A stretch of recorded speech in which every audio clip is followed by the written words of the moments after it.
इस साल होली की छुट्टियों में अपने गांव दुर्गापुर वापस आता है, जहां उसे देख पूरा गांव खुशी से झूम उठता है। जब गया था तब इतना सा था और अब देखो कितना बड़ा हो गया है। हाँ सरपंच जी, जब मैं गया था तब आप भी बहुत जवान थे और अब देखो कितने बूढ़े हो गए हैं आप। चलो चलो बढ़िया है, बच्चा घर वापस आ गया। इसी खुशी में आज रात पार्टी होगी। क्या बात है, गांव में भी पार्टियां होने लगी। वैसे अगर पार्टी की बात है तो आज क्यों सीधा होली पार्टी करते हैं। होली पार्टी की बात सुन चहल पहल में अचानक सन्नाटा छा जाता है, जिसे देख मनोज को कुछ अजीब लगता है, लेकिन तभी सरपंच बात पलट देता है। अब बहुत देर हो गई, चलो सब अपने घर चलो, पार्टी के बारे में कल सोचेंगे। मनोज भी मम्मी पापा के साथ घर आ जाता है, पर होली पार्टी और उस पर पूरे गांव की खामोशी वाली बात अभी तक उसके जहन से निकलती नहीं। पापा, होली पार्टी की बात पर सब चुप क्यों हो गए थे? अरे होगी उनकी कोई अपनी बात, मुझे गांव की पंचायत ही थोड़ी पता है। थक गया हूँ, चलो सो जाते हैं, कल बात करते हैं। पापा की बात मानते हुए मनोज भी सोने चला जाता है। आज तो छुपा लिया, लेकिन हफ्ते बाद जब होली का दिन आएगा तब इसे कैसे रोकोगे? अगली सुबह सूरज के साथ ही मनोज भी गांव घूमने निकल जाता है, जिस पर रास्ते में उसे अपनी ही उम्र के कुछ लड़के भी मिलते हैं, जिनसे दोस्ती कर अब वो उनके साथ घूमने लगता है। इसी तरह कुछ दिन बीत जाते हैं और होली नजदीक आने लगती है। दोस्तों, होली में 4 दिन ही बचे हैं, पर गांव में उसकी कोई तैयारियां क्यों नहीं दिख रही? क्योंकि यहाँ होली नहीं मनाई जाती। अरे पर ऐसा क्यों? वो राजा भूषण। अरे तुम 4 दिन के लिए आए हो, क्या इतना सोच रहे हो? चलो कुछ खाने चलते हैं। इसी के साथ एक बार फिर होली की बात को टलते हुए देख मनोज को शक होने लगता है। वो घर पहुंचते ही इंटरनेट पर अपने गांव और राजा भूषण के बारे में जानकारी निकालने लगता है। क्या? मुझे आज तक ये नहीं पता था। ऐसा कैसे? किसी ने मुझे कुछ बताया क्यों नहीं? सारी जानकारी लेने के बाद मनोज गांव वालों या अपने मम्मी पापा से कुछ पूछे बिना खुद ही उसकी सच्चाई के बारे में छानबीन करने लगता है, जिसके चलते वो राजा भूषण की हवेली में पहुंचता है। वाह, क्या हवेली है यार!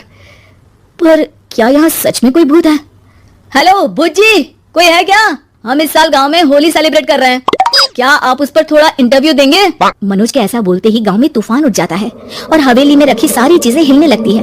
एक अदृश्य शक्ति मनोज को धक्का देकर हवेली से बाहर निकाल दरवाजा बंद कर लेती है। ये सब देख मनोज हैरान रह जाता है।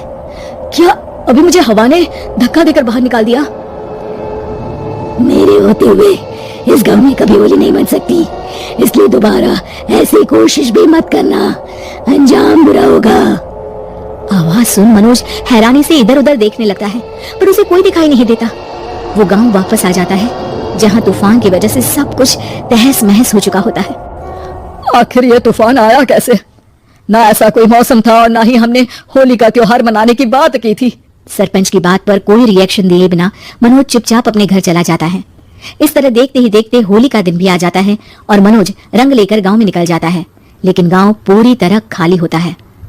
अरे त्योहार का दिन है, धूमधाम की जगह मातम क्यों मनाया हुआ है? मनोज की आवाज सुन सब अपने घर की खिड़कियां खोल के घर के अंदर से ही उसे वापस जाने के लिए कहने लगते हैं, पर वो किसी की नहीं सुनता। तुझे पहले भी समझाया था, अगर होली खेलने की कोशिश भी की तो अच्छा नहीं होगा।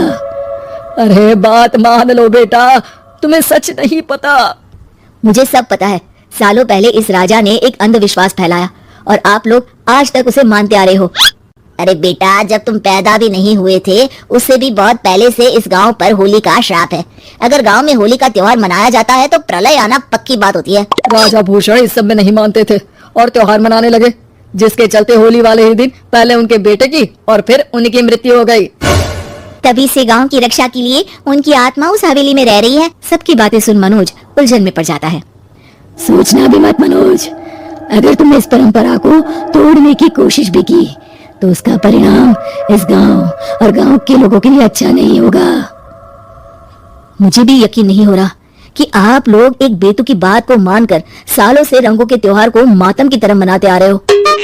मनोज किसी की कोई बात ना मानते हुए पूरे गांव में रंग बिखेर देता है, जिसके तुरंत बाद वहां तूफान के साथ बिजलियां गरजने लगती है। अचानक मौसम में ऐसा बदलाव देख जहां मनोज कंफ्यूजन में आ जाता है, वहीं गांव वाले डर से सहम जाते हैं।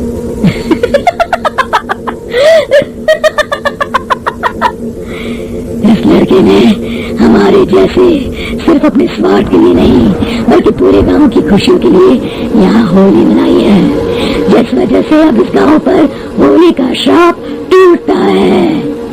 ऐसा बोलकर राजा का भूत वहां से गायब हो जाता है, जिसके बाद गांव के लोग धूमधाम से होली मनाते हैं।